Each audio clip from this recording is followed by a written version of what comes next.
You guys, I'm so excited. Welcome to the Christel Crawford Show from Panama, live from Panama. We did it. We got here. And listen, if you are watching live, I tried so hard to give you an epic view.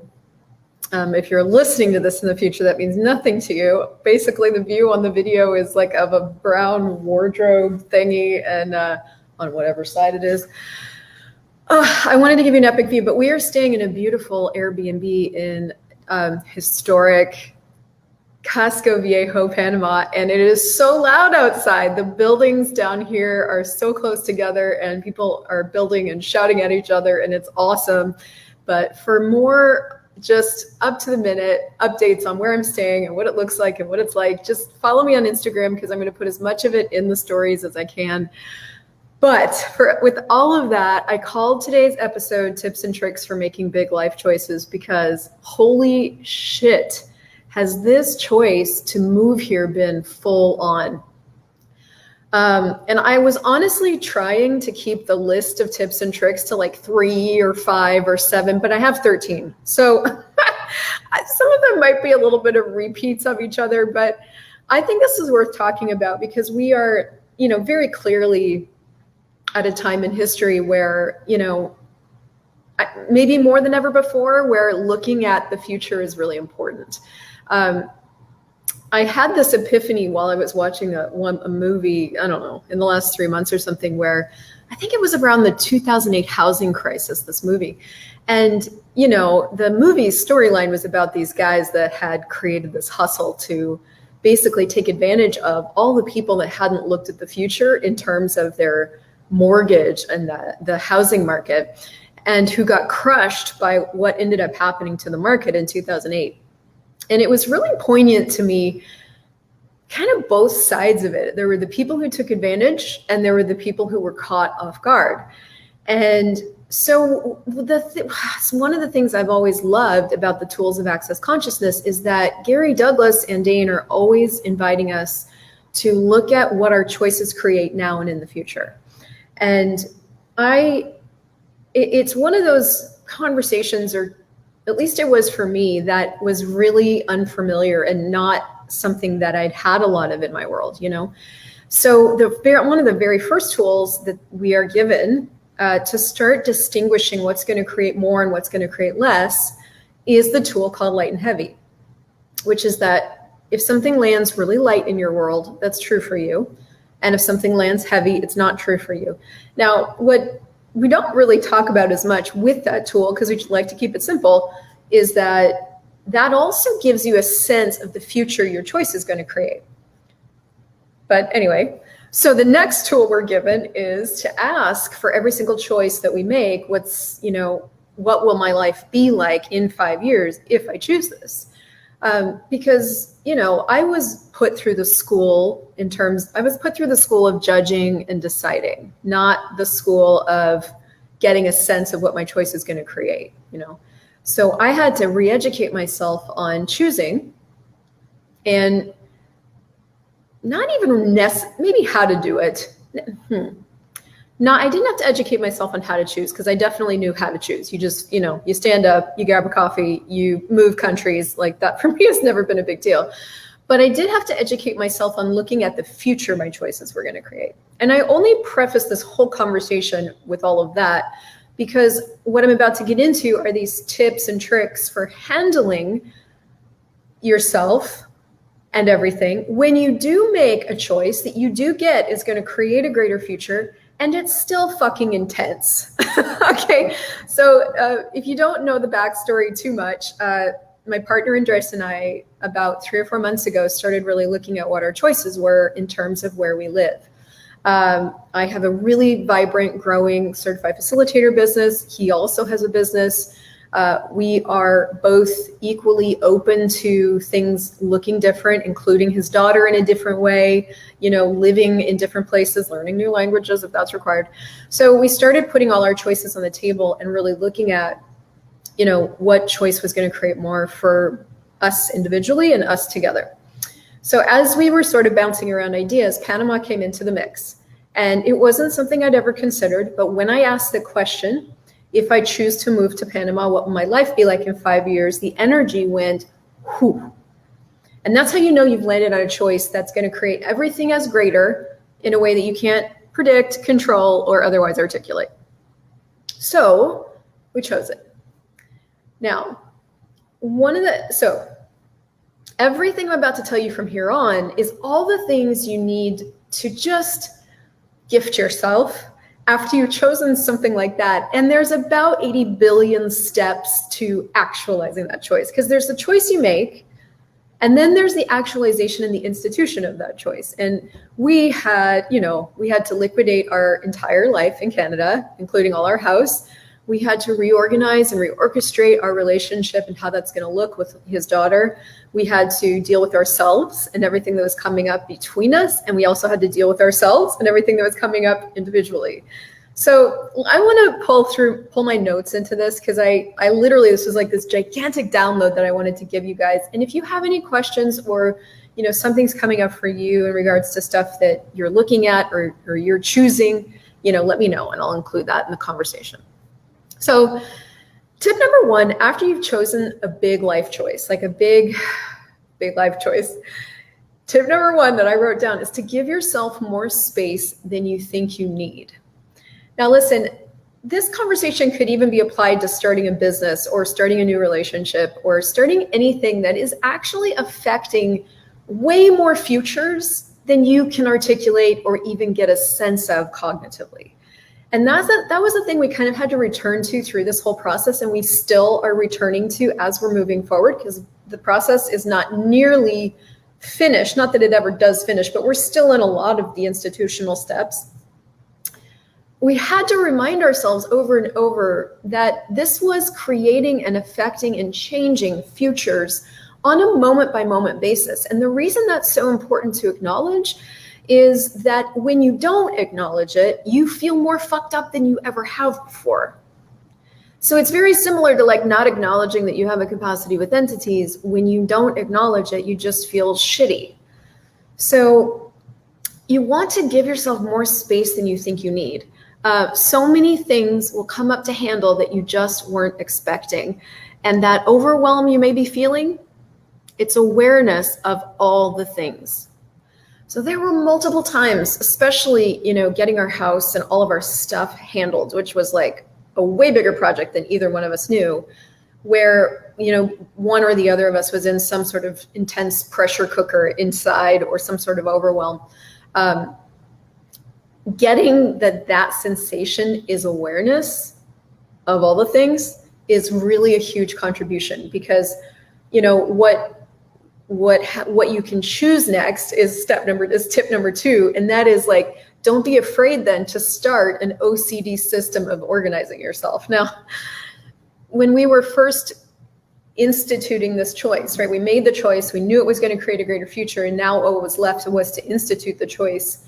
One of the first things that started to really get to me was liquidating our household. Now, this will apply to you in the way that it applies to you. But so what I knew about myself is that if I didn't go through at least the two most intense rooms of things and get a handle in a very detailed way of every single thing in that room, I was going to stay in a foggy, overwhelmed state.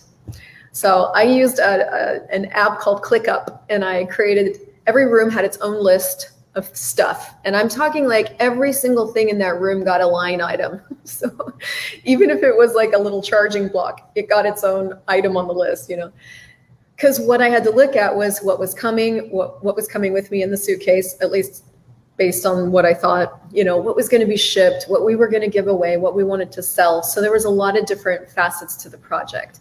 And if you don't get clear in whatever way works for you, because that's definitely not what Andres did, you will keep yourself in a foggy state of overwhelm as you're instituting this bigger choice. Okay, so what did I write here? Oh, so don't be afraid to start an OCD system of organizing yourself. And then simultaneous to that, this is very funny actually, don't be afraid to abandon said OCD system for simpler choices. So what was required first was to get super OCD about all the different things to handle. And then this very in the next few days, what was required was to let go of that system. And you know what I've discovered about myself is that when I get a download, which is what occurs when you make a big choice, you get these downloads of awareness.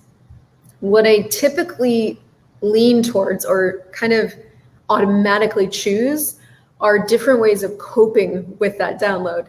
So what I know about myself is if I will allow that download to like form itself into a list so that it's out of my brain, and I will look at the list and start to handle kind of the list, then I get a different sense of what's required. And once I get the sense, I can let go of the list. So it's like, don't be afraid to be super OCD and list yourself to death, but do not, whatever you do, make yourself a slave to your own system. If you make yourself a slave, you've made that thing a structure and it can't change. If it's a system, it can change. And so I went really super OCD, got really detailed so that I had a better sense of what we were handling, and then realized I needed to make some different choices in handling all of that, and then abandon the system in favor of a better choice. Worked better, a choice that worked better. Okay. Oh, and that was tip number 3 is don't be a slave to any choice. So I cannot tell you how many times as still as we're going through this process that we've made a choice and we're moving forward with it, and we realize that something needs to shift. And it's just kind of constant right now. It's like, okay, well, we had said we were going to do this, but now we need to shift that because that's just not working. So it's like, let every choice in the institution of this bigger thing be malleable. Like choose, move forward, and then get that it can change all the time. You have a new choice in every 10 seconds. And that right there, that ability with both of us to shift on a dime, is probably one of our greatest strengths as a team. So backtrack to it. So our original plan to coming down to Panama was that we were going to drive the car down into the States, leave the Canadian car in the United States, figure out a way to import the Canadian car into Panama, but leave it in the States for a while. Empty out my storage unit in Atlanta because I still had one, and meet up with some people in Florida. Like, we had this whole plan. Okay, well, we chose it. We packed the car. We got everything ready. Like, the whole plan was going according to plan. And we got to the US border. And it was weird because we had tried to call and look up online to find out if the border was closed, but honestly, there was no clear information. So no clear place to call or anything. And maybe we could have tried a little harder, but it was interesting what occurred because we drove and ended up getting turned back at the US border. They actually drove us back around to the Canadian border and were like, I'm so sorry, this border's closed because of COVID. Now, it was pretty stressful. Like, the US doesn't make that kind of thing not stressful. Like, they don't try to make you feel good about it. So, I'm sitting there and, all the pressure, you can just perceive all the energies and all the judgments and all the pressure and all the suspicion. And I'm just being like, how does it get any better than this? And what else is possible? So the lady that ended up processing us was quite kind and gave us a little bit of information and basically told us that we could fly down, but we couldn't drive down. So anyway, so we're driving back up into Canada and we have choices. I could actually drive down as a US citizen, but he couldn't. So it's like, okay, well, we've got that choice, and we've got the choice to fly to the US and handle everything we wanted to handle there. Or if everything's malleable, if all our choices can be up in the air, what else can we choose that's actually easier than that? What if we flew directly to Panama now? And that was the lightest choice. Now, if you always look at all your choices, no matter how much you think you can't, or how many people you're going to let down, or what you have to change, I probably spent a couple $100 on graphics for this stuff we were doing in Florida. I'd been communicating. I had people connecting for me. I had people expecting us. There was, investment there from a lot of people. If I had used any of that to not allow it to change, we wouldn't have had all the choices that we actually had. But what I do in moments like this that I think gives me the most freedom in every moment, every kind of moment like this, is I allow all choice to be on the table. I'm like, everything's malleable. What can we choose? And then I start to look at what's the choice that has the most movement the most ease. So when we looked at all that, the choice to fly directly to Panama early had the most movement and ease. And it's crazy, you guys. Literally, we had about 10 different things to handle to orchestrate that choice, and they got handled in about 30 minutes. Called this, we only had to pay $90 extra for the flight that was originally leaving from Miami, now leaving from Toronto. We booked a hotel with no problem right in the airport. We found an outlet mall on the way because we needed some stuff. It was like every single thing that we had originally planned to go this other way changed, and within minutes it was handled. And we had a stunning dinner that night. We had a stunning night in a hotel. We had people support us with all our luggage. We didn't end up having to pay for extra luggage like we thought. We got a beautiful new suitcase because we needed it anyway. I mean, literally every single thing. And that's one of the things that Gary Douglas, Access Consciousness founder, has always talked about. He's like, the universe is a configurator of possibilities. The universe will orchestrate the most elegant way of things to come about if you'll allow the universe to contribute. And when you look at light and heavy, or you look at what will my life be like in 5 years if I choose this, that's what you're doing, is you're actually allowing the universe to contribute to you the how this is going to work out. And all you know is that it will. And the universe then handles this orchestration of possibilities. So we both looked at the choice to drive to the US border and got that maybe we could have been more aggressive in finding out information, but we both got that we needed whatever it was that occurred there in order to give ourselves the space to choose this other way. That doesn't make sense from a cognitive point of view, but whatever that was, we both required in order to be okay with whatever choices we were going to have next. And so maybe that's, unsaid tip number 4 is don't make yourself wrong for any of the choices you do make, because you needed whatever awareness was coming from that choice. Choice just creates awareness. And choice also opens the door to other choices. And so literally, if we had not driven down and gotten turned away at the US borders, there was a series of choices we wouldn't have access to because we would have been presupposing things that got eliminated when we no longer could drive down, when literally legally it just wasn't allowed. So don't make yourself wrong for any of the choices you do make. Get that you needed that information and move on. Okay. Tip number 5 is include time and space to care for your body in the process as much as you are able.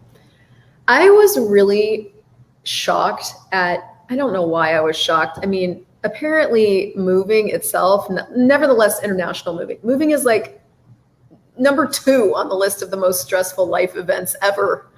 But, I never pay attention to that. So I was shocked at how much care my body really needed. And honestly, I didn't give it enough. So if you can take my experience and learn from it and create something different for yourself, then please do. But what did I write here? Big changes are hard on your body because you're handling much more than you even know. And guys, leaving Luna in Canada with her mom and her husband and her grandmother and all of that wasn't hard from the point of view of we knew that she was going to be cared for. And honestly, she's with them most of the time anyway, and was only with us once in a while. But it was hard from every other point of view. It was, in that one choice. And that was just one of 100 different choices that this was addressing with moving. It was hard from, you're changing your paradigm about what it means to parent. You are letting go of old points of view. You are changing futures. Both of us looked at it and we were like, what will her life be like in 5 years if we choose this, yes or no? And it was yes. And now the institution of that choice and the change that choice is ravaging your world with is there. So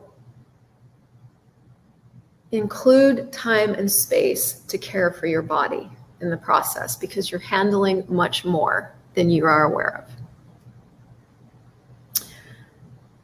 of. Include in your process the awareness of the futures you're changing. And I think I talked about that first.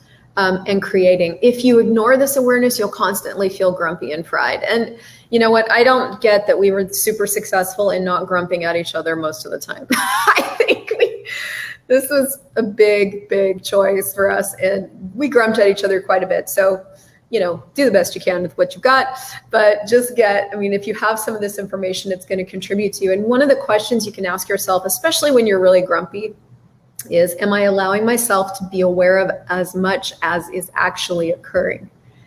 When you start to acknowledge what's really occurring and what you're really choosing, what you're really creating, it gets easier.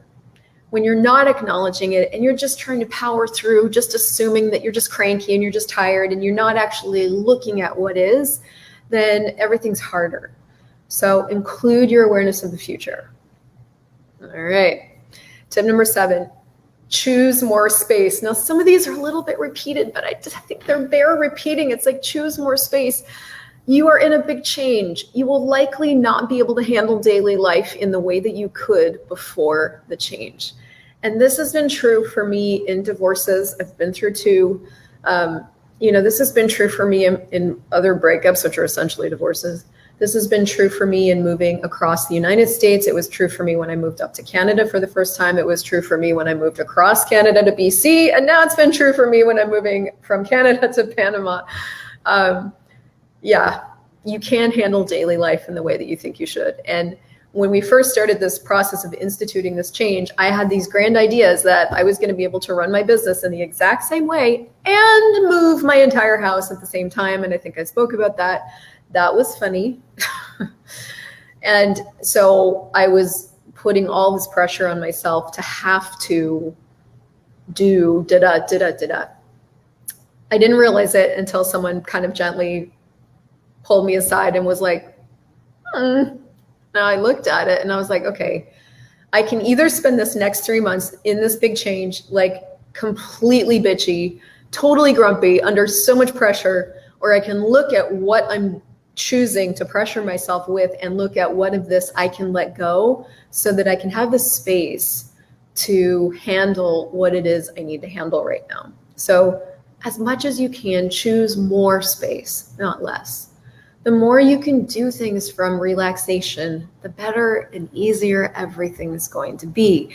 But you'll have to stay really present with yourself, especially if you're one of those kind of people that like do, and you've actually spent most of your life in a lot of pressure, like this girl. You may not even realize how much pressure you're putting yourself under until you do. So when you do, look at everything and look at what you can drop in order to have the space to handle what it is you need to take care of. All right, tip number 8, if you have a partner in this big change, you gotta get that they're going through their thing with this and you're going through your thing with this, and never the twain shall meet unless they do. I don't know at what point I thought that he and I were having similar things. And then I finally looked at it and I'm like, oh, no. He's dealing with a whole other set of things than I am. Of course, like with his daughter, like that was a huge thing for him that he really didn't talk about that much. And then, we're moving in this move closer to his family. We are together running these 30 by 30 access consciousness clearings. And so his awareness is increasing all the time. And so he's got all this stuff going on that honestly didn't occur to me how he had going on until we sat down and talked about it. And that's when I realized, wow, I hadn't taken into consideration, and this is going to sound funny, that we're 2 individuals having a joint experience, right? So it's like, get that your partner is going through stuff that you're not going through, and you guys are going through it all together. So it's like the more allowance you can add more allowance, not less. Now, again, this kind of ties into the previous points where it's like you need to take care of your body and make sure you're getting your bars run, because whatever it takes for you to have and be more allowance for you and more allowance for them, the easier this will be. Oh, you're going to love tip number 9. It says, do not be afraid to drink through it. This is an intense time. Use float tanks, use alcohol if you want, use walks, use sex, use massage, use incredible food and cocktails, single malts, everything you can choose to nurture you, have it. So little bit of repeat again, like I said, but I clearly just didn't choose a lot of that, so you can.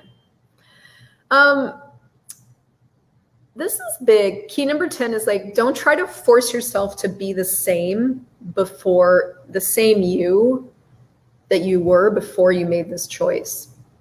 Wonder why I wrote this down. This choice is changing you, and you have much more to care for than you realize. I see a lot of people do this. It's like, actually, I think we all do this, especially like in this world of consciousness. There's so many different ways that change shows up when you're creating your life and you're taking a lot of access consciousness classes, or, you know, you're super engaged in the creation of more consciousness. You're different all the time. And especially when you make a bigger choice, you're really different. You're not the you that you were before you made that choice. You're now a new you.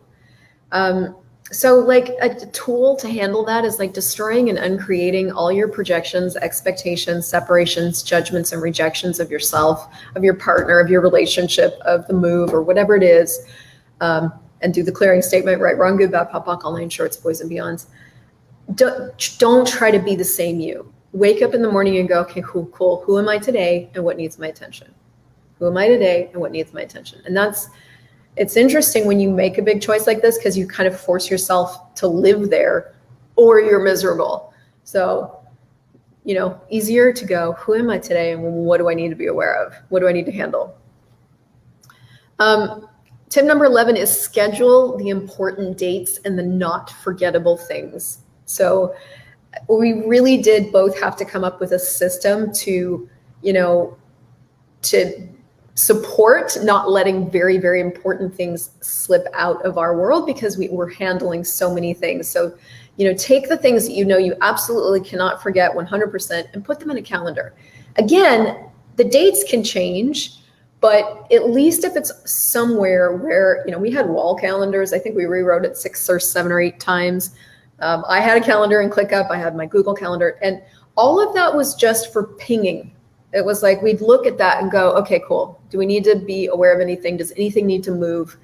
And by doing that, we handled everything. So use a calendar system to ping things and not let the really important stuff slip through. Oof, and schedule backwards. So start with the things that you know and work backwards for what needs to be handled. So this right here could be a business conversation, because this is also how I handle big launches or sales. I start with when I want it to open, where I want it to end, and then I schedule backwards. So that's a really effective way of handling it. Enlist as much support as you can. Are you noticing a theme here? Like, be nice to yourself. Like, add to your life. One of the things that got added to our life in the last 3 months while we were, you know, liquidating our house and handling all of that is a couple who had just moved to Canada from Colombia that Andres met through Facebook. And they ended up working for us and with us, cleaning the house and keeping the lawn mowed while we went through this transition in return for some of our things. And I cannot tell you the ease that created. And then, you know, in the flight and the whole 2-day thing to get here, man, I enlisted the help of porters and concierges. And what else did I write down here? Oh, yeah, we got business class flights, nice hotels. Because did I mention you're handling a lot of things? Like, what can you choose to make your life easier? And really that goes hand in hand with my final tip of the day, which is don't make money an issue. I see a lot. Big life changes can be done at any time in your life. I've done them on a shoestring most of the time. This particular one, I did not do that. I did not choose that.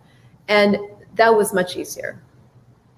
So it's also like, if money wasn't an issue, what would you choose at every single step? If you make money an issue, then, you know, of course you limit what you can choose. And it's interesting because we're a part of an expat group or two on Facebook. And there are a lot of people who do make money an issue, and so they struggle more.